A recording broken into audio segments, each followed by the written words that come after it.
Hi, and welcome to this session on Creative Curriculum for Distance Learning.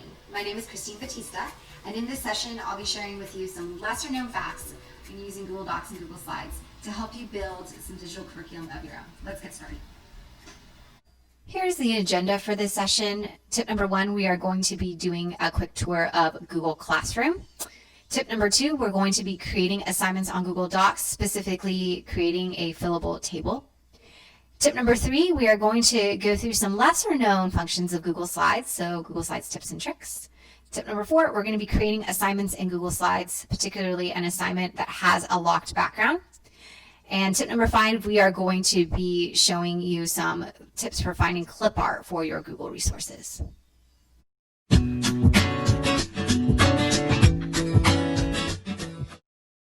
Here I am on my blank canvas, and I'm going to pull up Google Classroom. So I'm going to go to Chrome, and there are a number of ways that you can do this. You can either navigate to classroom.google.com in the URL bar. I prefer to go here up to the waffle, and I'm going to select that, and I'm going to scroll down. And if you have a Google for Education account, then the Google Classroom logo should populate. So I am going to select this. This is going to take me to my classroom dashboard. And as you can see, I already have some classrooms that have been created. And I'm going to go ahead and create a new one. So I'm going to go up to this plus sign. I'm going to go plus, and I'm going to go down to create class. Okay, so for my class name, I am going to choose workability for now.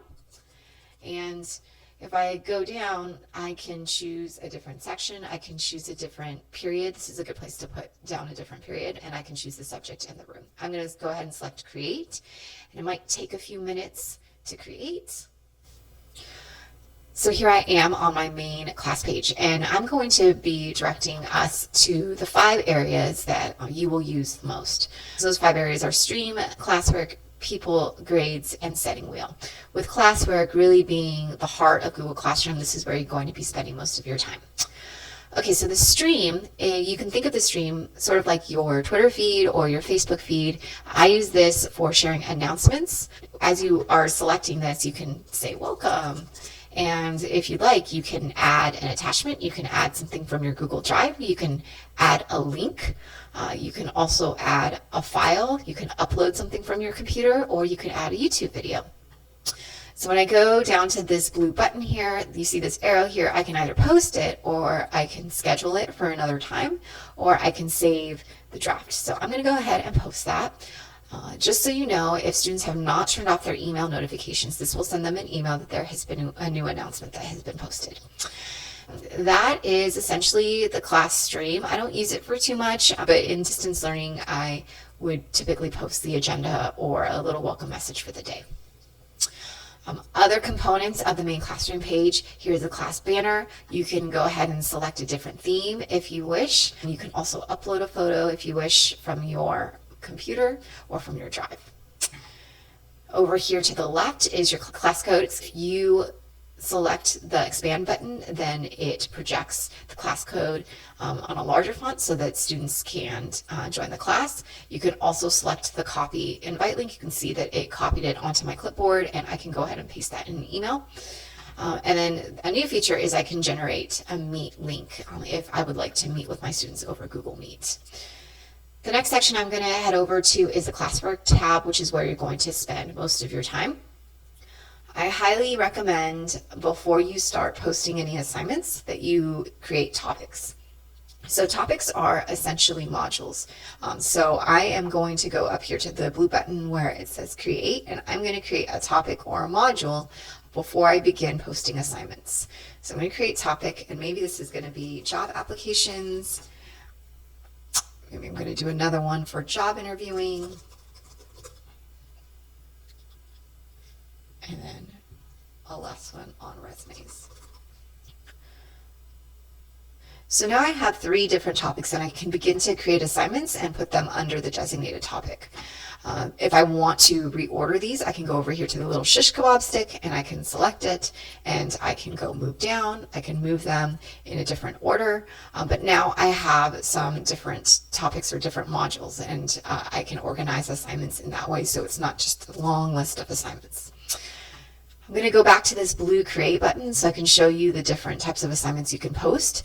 You can post an assignment, and this is essentially grabbing an assignment from your Google Drive. It could be a Google Doc, it could be a Google Slide, it could be a Google Sheet, but this is mostly the type of assignment that I use. You can select a quiz assignment, so you can create a quiz on Google Form with an answer key that is self-creating. You can also ask a question. A question is like a discussion, so you can pose a question and students are able to respond to the question and also respond to their peers. You can also post a material, which is something that is ungraded, but maybe it's a resource that you want the students to look at. You could also reuse a post. So if you have different workability classrooms, maybe you have one for 9th grade, 10th grade, 11th grade, and 12th grade. If you would like to reuse a post from another Google Classroom, you are able to do that. So I'm going to go ahead and I'm going to go to the main one, which is creating an assignment. I'm going to select assignment. And here it asks me right away for the title. So I'm going to say maybe this is going to be my resume pre-write. And for the instructions, please complete this for today's class session. And I'm going to go down here to where it says add. And from here, I can get it from my Google Drive. So I'm going to select Google Drive. And I find that the fastest way to do this, if you have been working on it very recently, then it should populate on the recent. But what I like to do is I typically like to search. So if I'm going to do resume,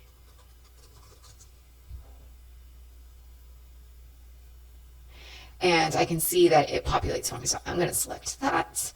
And after that has been added, it's very, very important that you do this as you're posting. You do not want them to just view the file. You would like them you would like Google to make a copy for each student. The other option, students can edit file. That is if, for instance, if you had a PowerPoint that you wanted all of the students to contribute to. So I do that on a very intermittent, very rare basis. So I'm going to go make a copy for each student. Now it's very important that you know that when you make a copy for each student, essentially this makes a virtual copy for all of the students in your classroom. That being said, that means if you go in and edit this document, it is not going to be reflected on Google Classroom, and the students are not going to receive that edited version because you've already made a copy. You've already made a virtual copy of the original assignment up in the sky, and they will not receive the edited version. So be sure before you post that this is going to be the final version that you would like students to manipulate. Okay, so I'm going to post that on Workability. I would like it for all students. I'm going to select a points, or I can select ungraded. I can select a due date. And then for topic, I'm going to choose resumes. And then if I'd like to add a rubric, I can also do that. So then I'm going to go up to this blue button, and I can either select assign, or I can choose this blue arrow, and I can schedule it or save the draft. So I'm going to actually go ahead and assign it.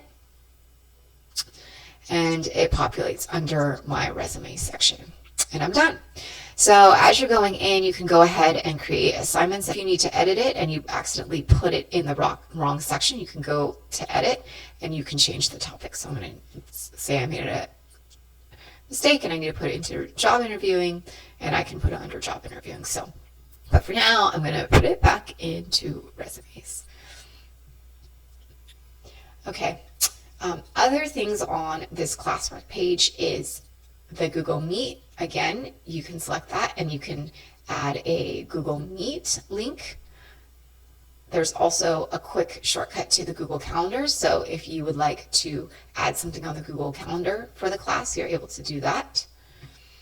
And then lastly is this class drive file, which is awesome because essentially what Google Classroom does is it creates a folder in your drive that is specific to that Google Classroom. So students can have access to this folder, and I typically put class norms or class rules in here, or any accessory documents that I want students to have access to but not necessarily see all the time. Okay.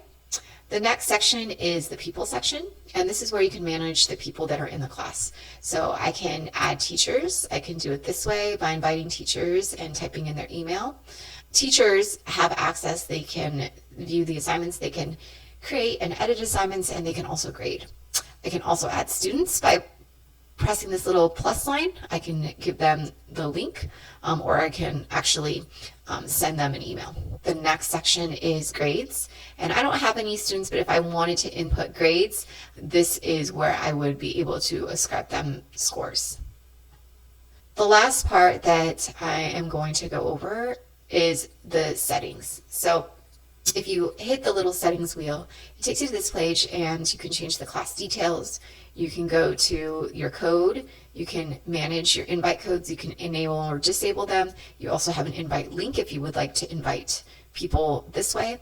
You could also go to the classroom code and display it if you'd like. For the stream, you can enable or disable whether or not students can post and comment, or if students can only comment, or if only teachers can post or comment.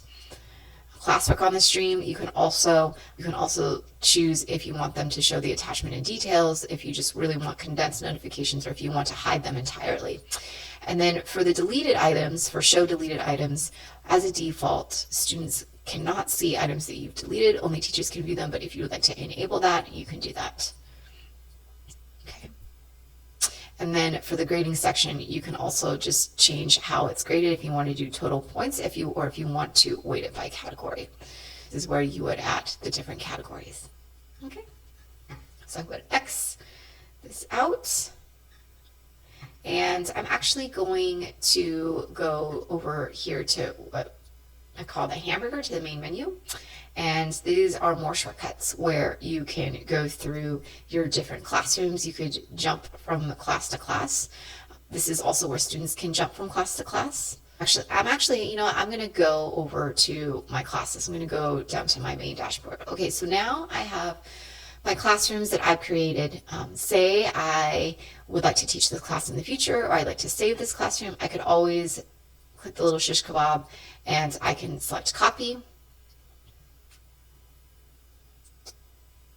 And this will copy over all of the materials and the resources, but it will not copy over the students. So this is a good way if you'd like to copy a class and teach it another time. You can also, for the original class, you can also archive the class. And what that does is it removes it from your dashboard, but you can access it from the little hamburger under archived classes. So I think that's it for our Google Classroom tour.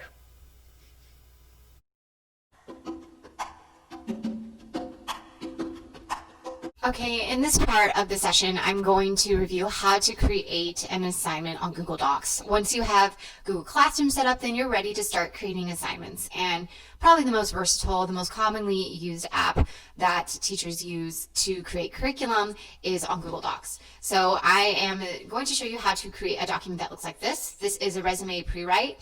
I'm a big fan of using tables to organize where students input their answers because it's just very clean. So here we go. I am going to create a new document in my drive. So I am going to navigate to my drive. I am going to create a new Google Doc. And right away when I open this, I'm going to name it. I'm going to name it the resume pre-write.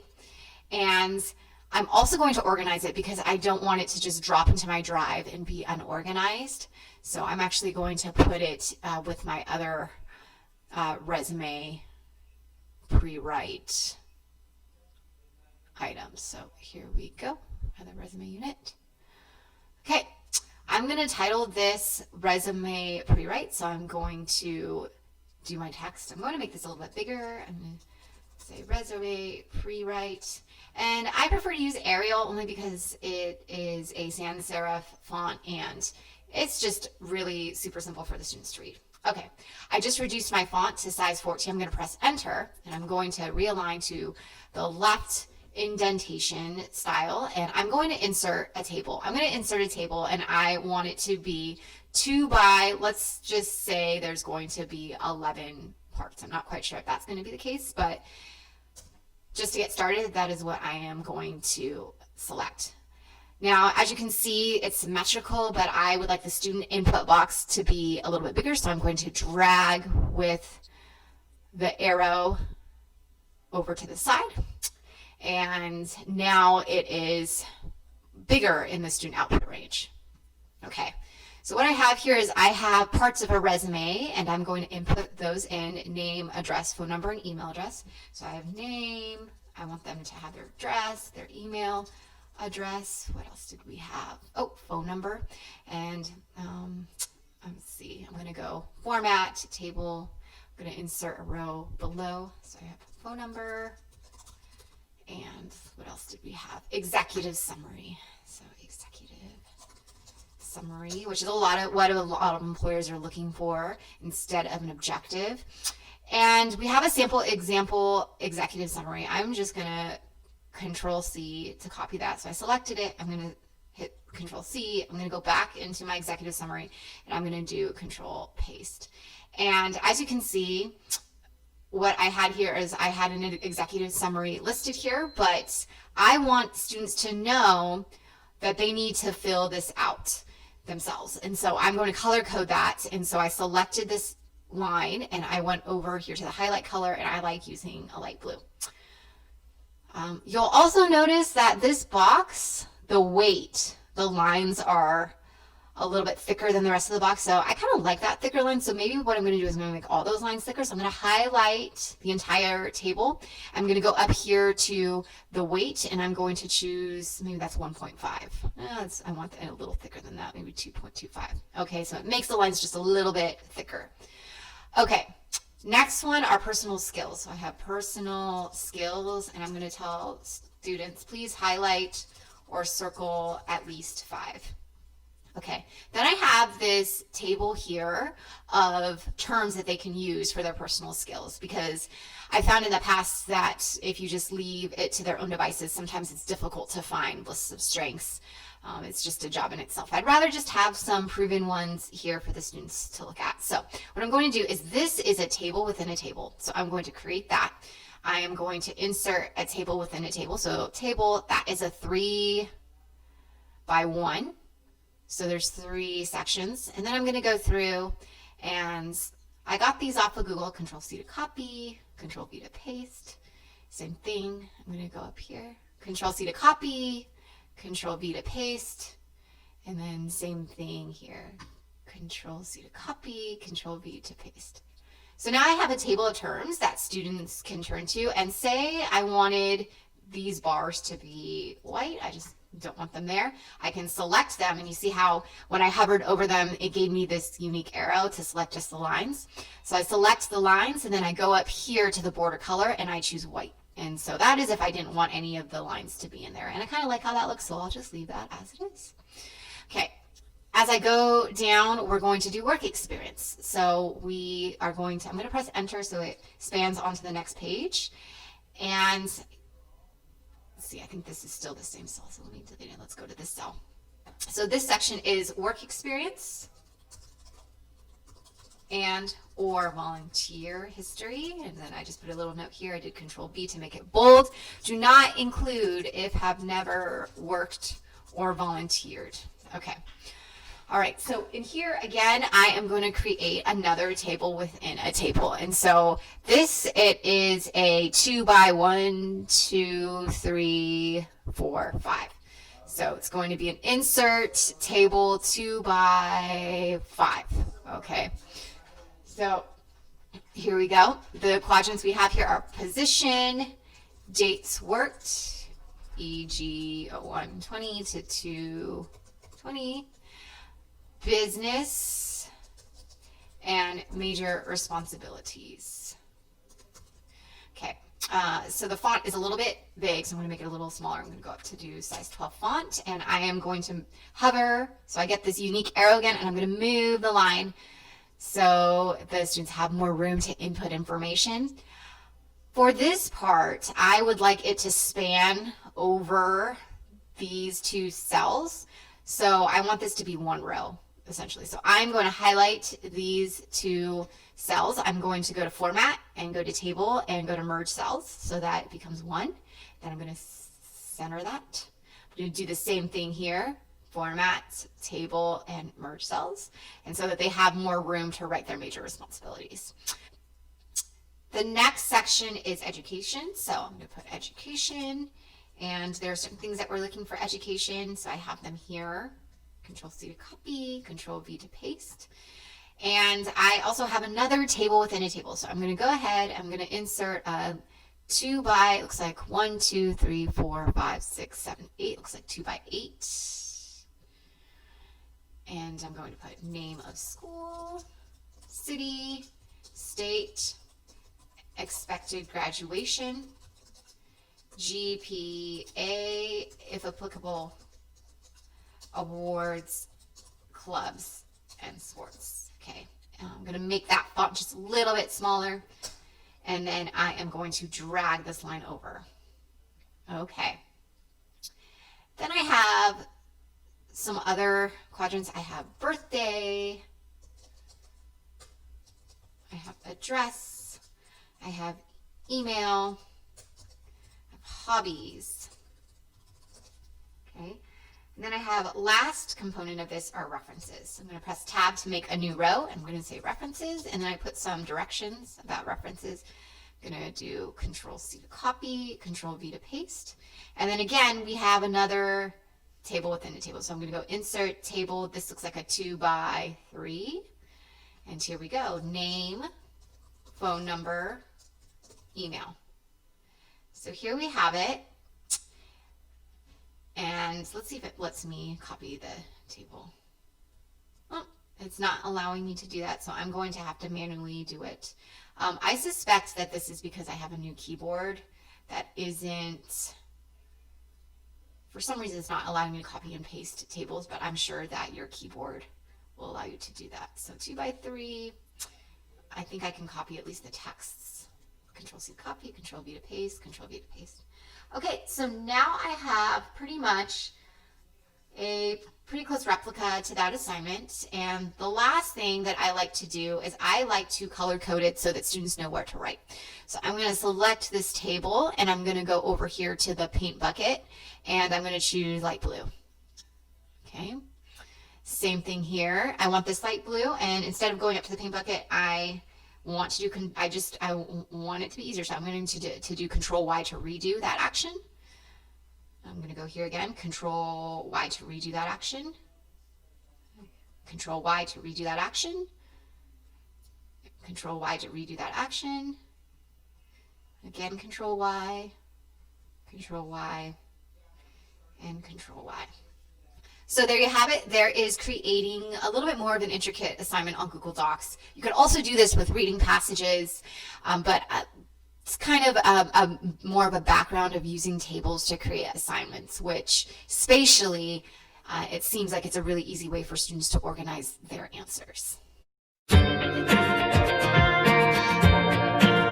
Okay, so now here we are on Google Slides, and first off we're going to be going over some lesser known tricks of Google Slides. And so I'm going to start off with GIFs, and as you can see, the first slide has a lot of animated images, and this is great if you're creating a presentation, you just want to pick the students' interests. So to add GIF, they love them, they can be funny, they can just be eye-catching. So what I'm going to do is, if I would like to add a GIF, it's super easy. I'm going to create a new slide, and I'm going to open up a new tab, and let's say I want to do a GIF related to job interview. So I'm going to go to job interview. I'm going to search that in my Google toolbar.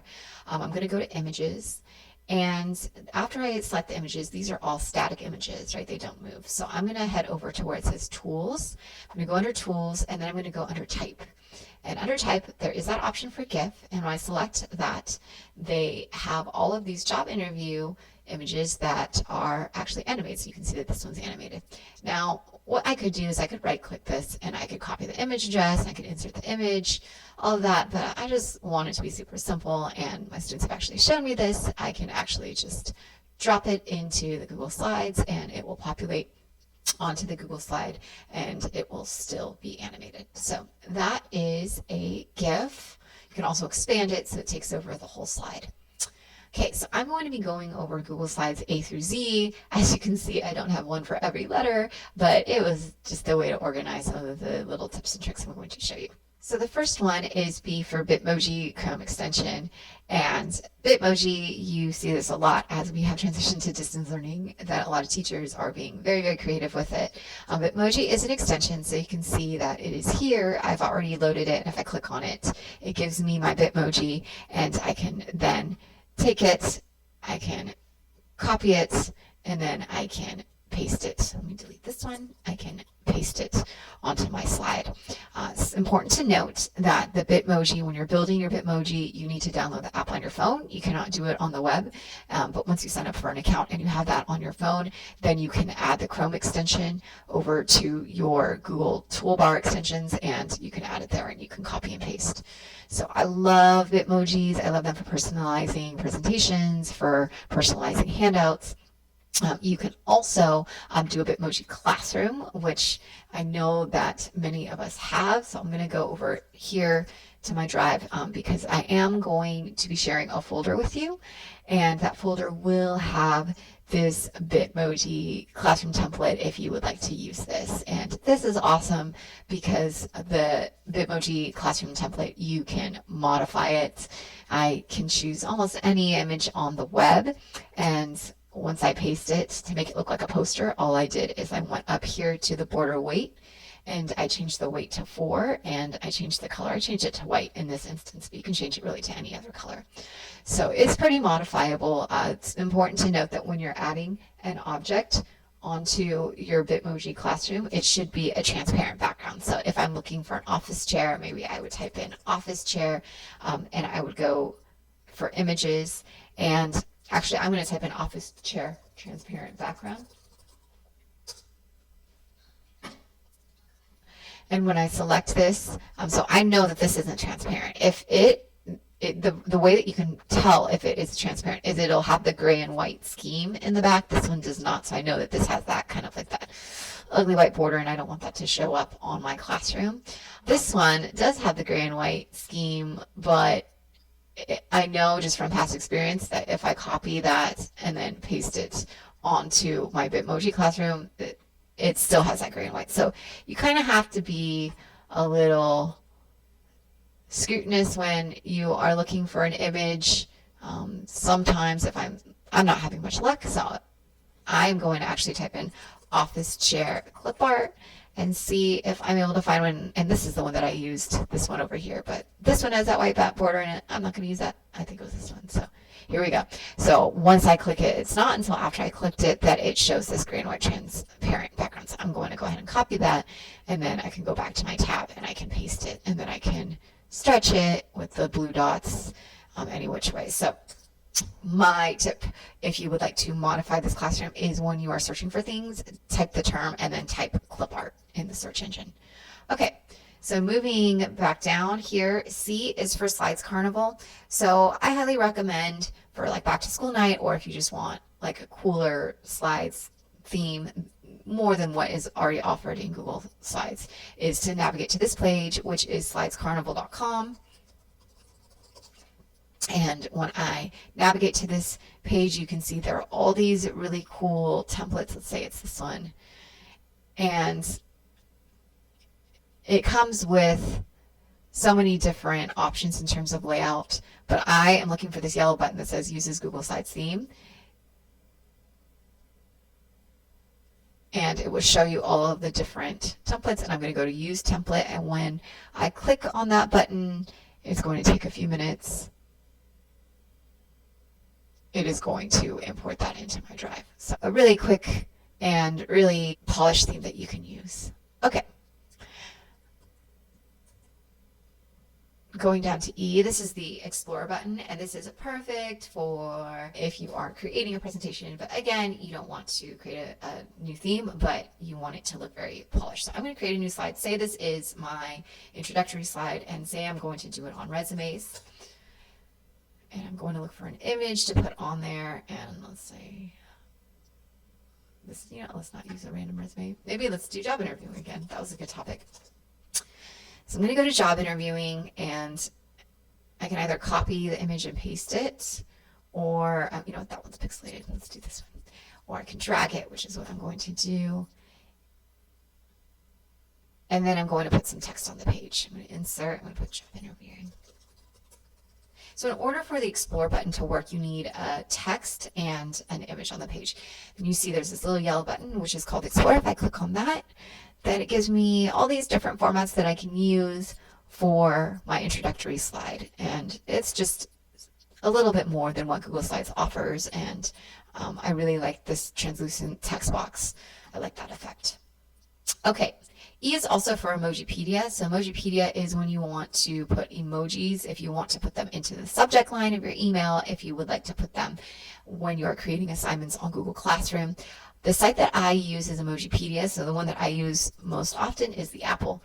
When I select Apple, it gives me all these options. I usually use the red Apple, and then I can go in and I can copy it to my clipboard, and then I can go in and paste it wherever I need it. Another website, and I'm actually just going to copy the link right here and just create it as we speak, is emojicopy.com. And I really like this website here and I really like this page because it's pretty user friendly. You just put the emoji in the bar, then you hit copy, and it's copied onto your clipboard. F is for flowcharts.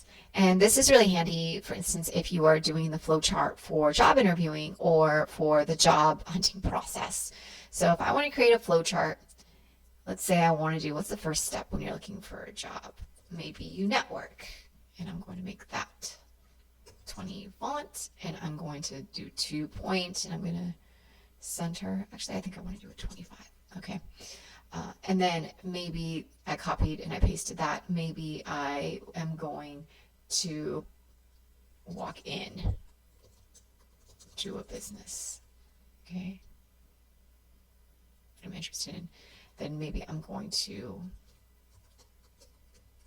ask for a job application. And select that, Control C to copy, Control V to paste. Maybe I'm going to fill out the job application. Okay, so then now I just have some steps, and I want to make a flowchart because I want to present it for the class. So what I can do is I can go over to this arrow symbol, and I'm going to do arrow. And as I hover over these text boxes, little purple dots appear, and I will connect it. If you can see, if I go to the next one, corresponding purple dots appear. So I'm going to do that. I'm going to do the arrow. Maybe I want to change the weight. Maybe I want it 4. I want it a little bit bigger. I'm going to do the same thing. Select the arrow. I'm going to connect it, and then I'm going to do 4, size 4. Do it again. There's the purple dots. I'm going to select, I'm going to drag it until it connects with another purple dot, and then I'm going to change the border weight to a little bit thicker. Now the neat thing about creating flowcharts on Google Slides is I can move the boxes just according to where maybe I'm going to be putting images or whatnot, and the arrows will move with the box. So that is if you would like to create a flowchart. GIFs we've already went over, but here are some handy directions if you would like to insert a GIF into your presentation. Okay, G is for gradient. Students have a lot of fun with this, but teachers do too. This is kind of like a Photoshop function, but let's say I want to insert a shape and maybe I want it to be my background, and I'm going to insert a really big shape, and I'm going to go to the paint bucket to figure out what I want to fill it with.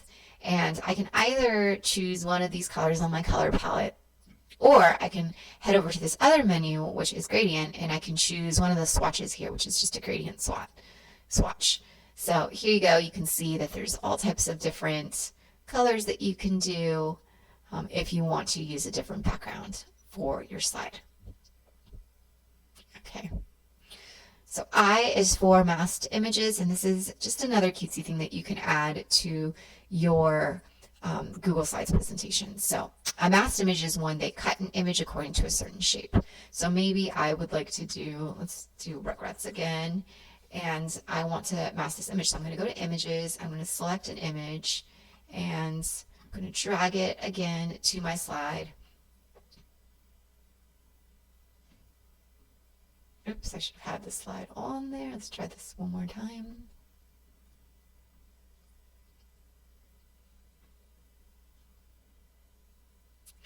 So now I want to mask the image, and what I'm going to do is I'm going to go up to this tool, which is the crop image tool, but I'm going to actually go down to this arrow, which is mask image. And from there, I can go ahead and I can choose a different shape and it will mask the image for me or cut the image, and then I can stretch it for whatever dimensions I would like it to be. Okay.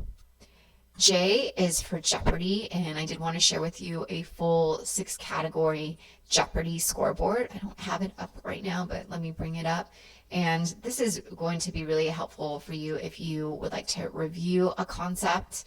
And this typically takes about an hour and a half to go through, maybe an hour if you're kind of pushing it. But there's 6 categories on this. You type in the categories here, and then you also edit them here. And then you can go in and type in your answer and your question.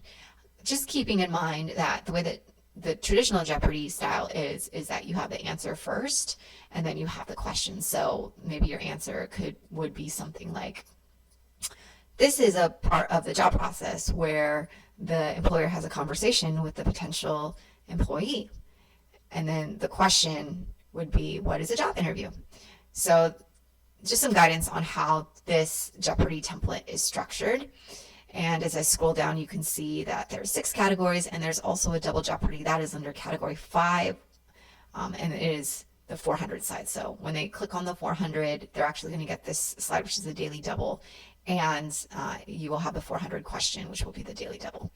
And there's also a final Jeopardy. So I'll show you quickly what that looks like when you present it. So today's categories, and then you go through each of the categories,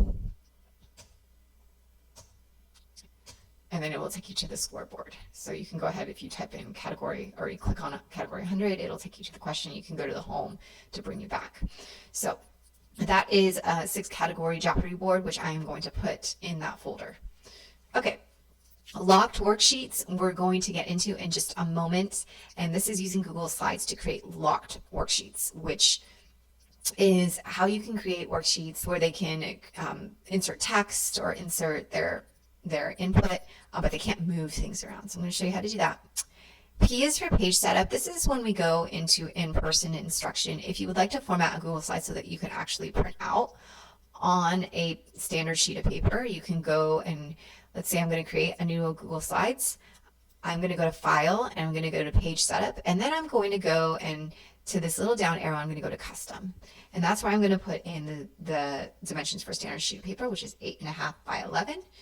And now my screen is formatted for a standard sheet of paper. And anything that I do on this flyer, let's say I put in a word art, anything that I put on this flyer is going to print out on a standard sheet of paper. So you can create flyers with this. You can create brochures with this. You just want to go to File, Page Setup, and you want to do 11 by 8 by 5 to make it like this way, like hamburger. So you can also print it out that way. So that is Page Setup.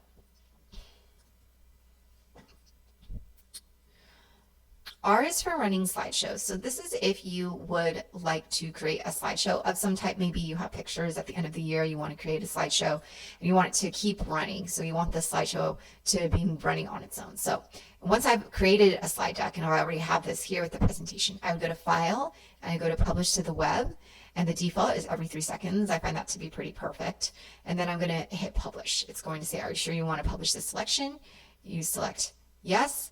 And then it gives you a link if you would like to share the slideshow. And if I click on the link, Control-C to copy, I'm going to X that, Control-V to paste, you can see that it shows the slideshow and it transitions on its own every 3 seconds. So here is the first one. I don't think I pressed the play. So here's the first slide, and in about 3 seconds, it's going to switch over to the next. Okay.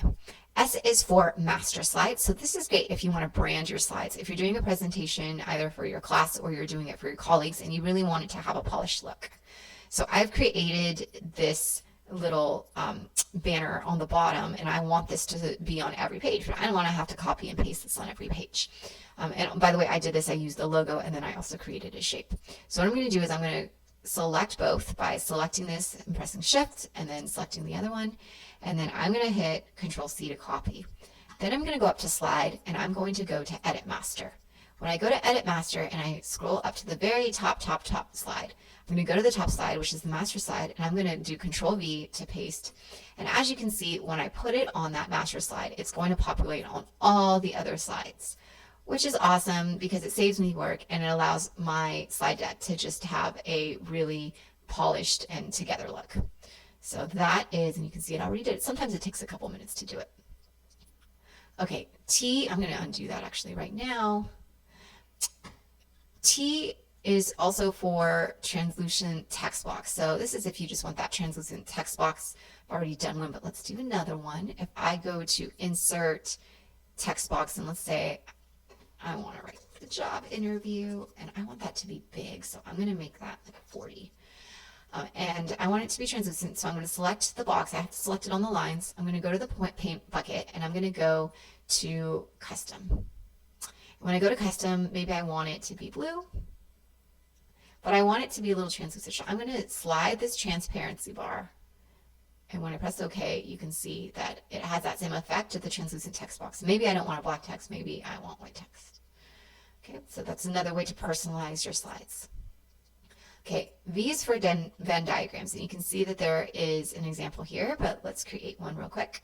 Venn diagrams, you're also using that translucent text box option. So I'm going to go to Insert, and I'm going to go to Shape this time. I'm going to go to Shapes, and I'm going to do these 2 circles. I'm going to select Control-C, Control-V. Actually, no, I'm not going to paste yet. I'm going to fill that with a solid, maybe green, but I want it to be transparent. Okay. Then I'm going to do another one. I'm going to Control-C to copy, Control-V to paste, and I'm going to fill that in. Maybe I want it to be this color, and I need to go down to Custom. Again, sliding that transparency bar over, and then I've created this Venn diagram where students can insert text boxes or compare and contrast 2 different things. W is for word art. We use this mostly when we are making memes. They do have like meme makers online, but I find sometimes that when I direct students to other platforms, sometimes I lose them a little bit. So when I am going to create a word art, I am going to go to Insert Word Art, and I'm going to say my face went, and you see how it populates with Arial font. I can use Arial. I kind of prefer to use Impact. And then I can go ahead and select the text. I can make the border a little bit thicker. I can use, maybe I want it size 3. And I can go ahead and create memes if I want to. So again, I can change the font if I want to. So that is word art. And I love word art because it allows you to stretch. And then there are some directions to create a meme. Okay, so that's it with some lesser known tips on Google Slides. In the next section, we're going to be going over how to create locked worksheets. For this session, we are going to review how to create an assignment in Google Slides. We've learned how to create an assignment in Google Docs, which is very helpful if you are doing a text assignment and you want students to input their answers. However, if you want something that is a little bit more visually appealing and you want more shapes, then you may want to consider doing it on Google Slides. So we are going to be creating this one together. This is a hopes and dreams survey that we send out to students and they complete it digitally. When we're in person, obviously we do it in print, but the current circumstances necessitated that we have a digital version. So what I'm going to do is I'm going to open up a new tab and I'm going to go to my drive and I am going to create a new Google Slides. So I'm going to, let's navigate to where I want it to create it, and I want to create it within the hopes and dreams folder. And the reason for that is it just saves me a step so I don't have to organize it later. So I am going to go to new and I'm going to select Google Slides, create in the shared folder, yes. And the first thing I'm going to do is I am going to name it. And I am also going to take out these presets because I don't like how these look. I want a blank slate. So I'm going to go to Slide, Apply Layout, and I'm going to go blank. The other alteration that I want to make is I would like it so it is a vertical view, and maybe I want printing capabilities. So when we go back to in-person instruction, if I want this to print out on a piece of paper, or I want to download it as a PDF, I want it to print out on a standard sheet of paper. So I'm going to go up to File, go to Page Setup, And then I'm going to choose this arrow and I'm going to go down to custom. And I'm going to change the dimensions to the dimensions of a standard sheet of paper. And I want it to be hot dog, so standing vertical. So I'm going to do 8.5 by 11. If I did it the other way around and I did 11 by 8.5, that would give me the hamburger. Here I have the page, and it is formatted to 8.5 by 11 if I wanted to print it out. So I'm going to go back to my model, what I'm looking at, and I want to insert a border. So the first thing I'm going to do is I am going to insert an image. I'm going to upload it from the computer, and actually what I have is I have a folder full of design elements. Let's find it here. And here, this is my folder where I keep all the clip art and things that I have that I've downloaded off of either TPT or I've found them on Etsy. So let's see. I believe I have a folder on borders. So if I go down here, here it is. So I have some borders that I can work with. I think these are just corners, so I want the full page border. I think this looks pretty similar to what it is. Let's roll with it. Fair enough. I'm going to start copying my template. So I'm going to go to Insert, Text Box, and I'm going to put in Hopes and Dreams. That font looks bigger, so I'm going to do Control A to select. I'm going to make this a 25, and it looks like it's like a handwriting font. So I'm going to go to More Fonts, and I'm going to choose, let's see, under Show All Fonts, there's a handwriting option. It kind of looks like this one, the dancing script. So let's go down, and now that it's added, I'm going to go to Dancing Script. I'm going to make it a little bit bigger. It looks kind of bigger. And I'm going to center that. Okay, I'm going to get rid of like this excess text, and then I'm going to put it up there like that. Okay, and then I have some other shapes here, so let's put those in. We have an insert, we have a call out, we have this little speech bubble, so I'm going to go ahead and do the speech bubble. I want a white fill, maybe a size 2-point outline, and here is where I'm going to write dreams. Okay, and I'm going to put that there. Okay, and then we have two other text box. So let's go to, I can even go like this, and I can insert a text box, and I'm going to say I learn best when ... And I'm going to change the border to a 2. And then I have another text box. I'm just going to Control C to copy, Control V to paste. And the other one is favorite classes. I'm going to make that a little bit smaller. Make this a little bit smaller so that everything is going to fit on the page. And then I have some other ones, 3 words to describe myself, and some other questions. So I'm going to go ahead and do that.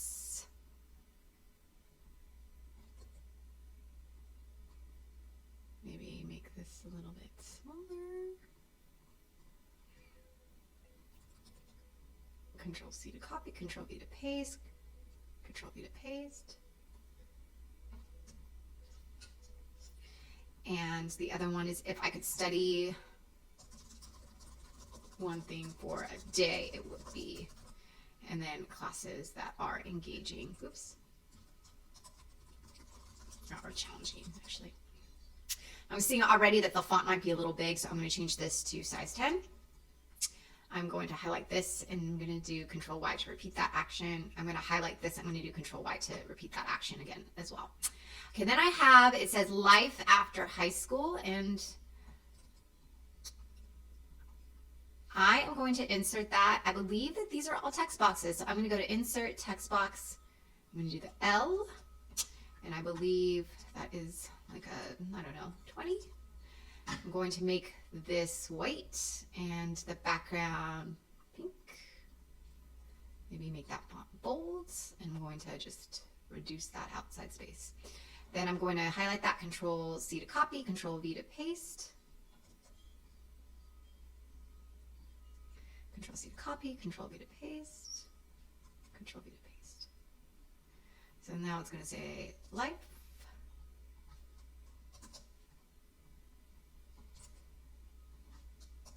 So you can go ahead and change the backgrounds.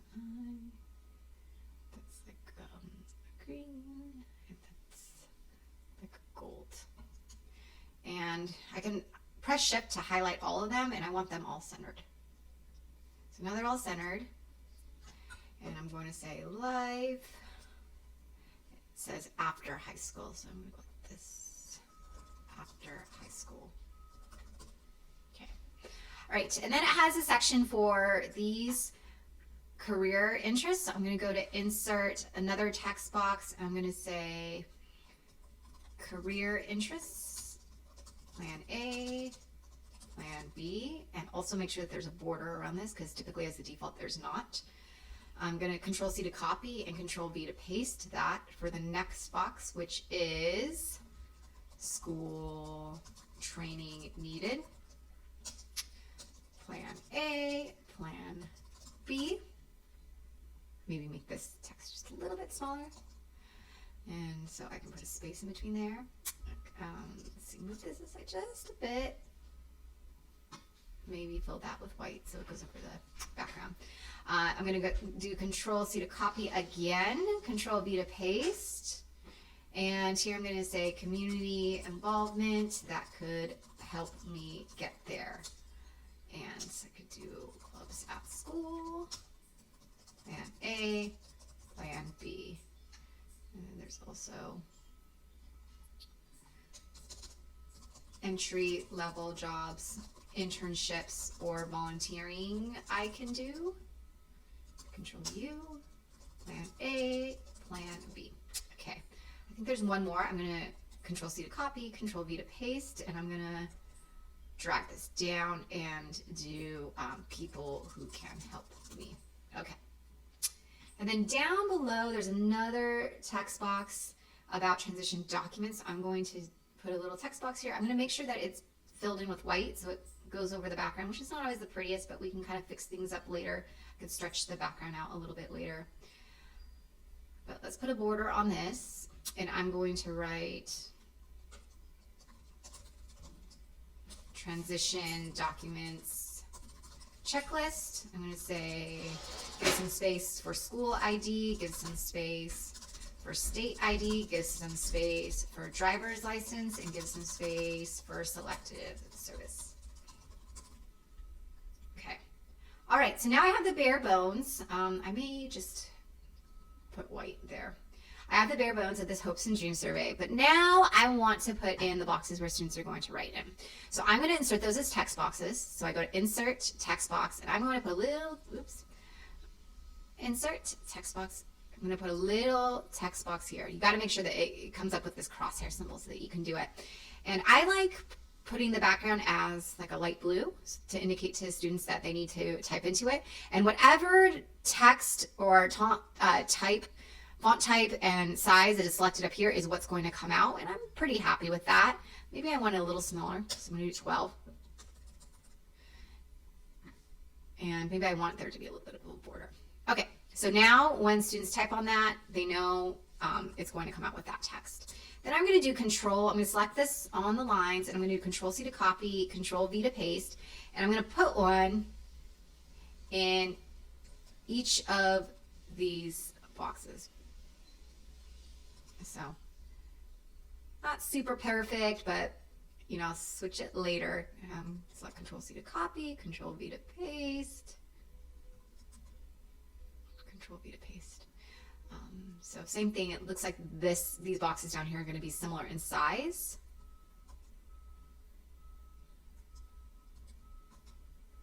These ones are going to maybe be a little bit smaller. So you just want to be sure that the box is big enough to see the type. So it's pretty big. Let me make it a smidge bigger.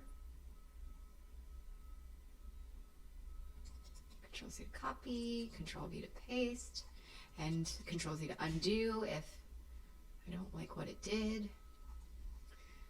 Control C to copy, Control V to, ooh, these are super small. So I may want to go back and kind of maybe fix things a little bit. I'm going to select those by pressing Shift. So I can select it, press Shift again so that I can select multiple items. Control C to copy, Control V to paste. There I have it here.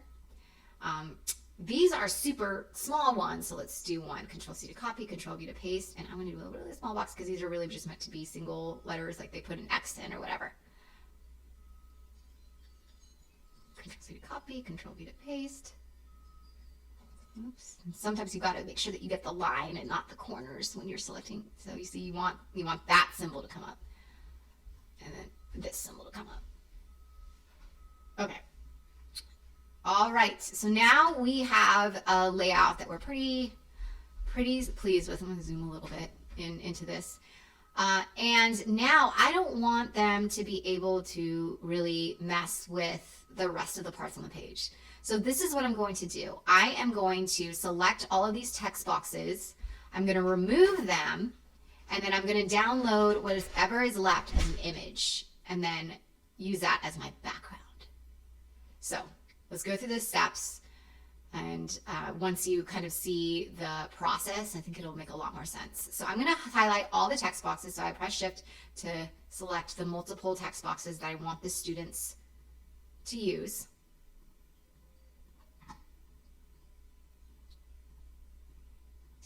And then I'm going to do Control X to cut, because I still want this on my clipboard. Like, I still want to be able to paste this. I still want to save the work that I did. So I'm going to Control X to cut, because I want to save it, but I also want to cut it away from everything temporarily. You can do Control X to cut. So now I have a template. I don't want them to move this stuff, right? So I'm going to go to File, Download. I'm going to download this current slide as a PNG. Now it's downloaded. And then I'm going to do something very scary. I'm going to select everything. I'm going to put a little box in to select everything. I'm going to delete it. And then I'm going to change my page background. So I'm going to background. I'm going to go to choose image. And then I'm going to upload that PNG. So that's here. I uploaded it. It is on there now. So you see, I can't move anything on there because it's an image that is on the background. And then my last step is I do Control V to paste. And there you have it. Now you have a Google Slides assignment where the background is frozen and you can go ahead and manipulate the text boxes, or students can manipulate the text boxes. So it's very easy to copy a document once you see it, and you can manipulate it on slides. Even if I saw a resume example that I really liked on Google, it's very easy to kind of go on Google Slides and make something similar, because this is just a shape, right? Let me find another one. This one too, right? I could just put like a shape here, and then I can input other things. So it's very easy to copy an existing document, and then when you want to lock it and put places for students to type, this is the process that you can follow to do that. So I hope that was helpful. This was our session on creating an assignment on Google Slides with a locked background.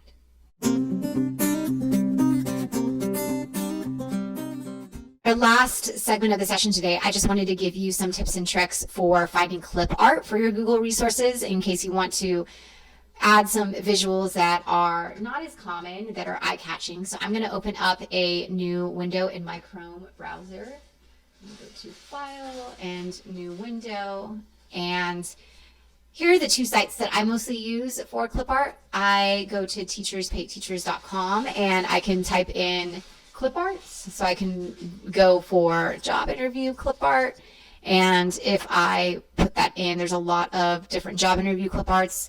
A lot of them are for purchase, but sometimes you can find some free ones. Like, for instance, if I put, like, I don't know, umbrella clip art, that would come up with a lot of different clip arts. And all of these have transparent backgrounds, so they're really useful, and they look much more appealing when you put them on Google Slides or on handouts.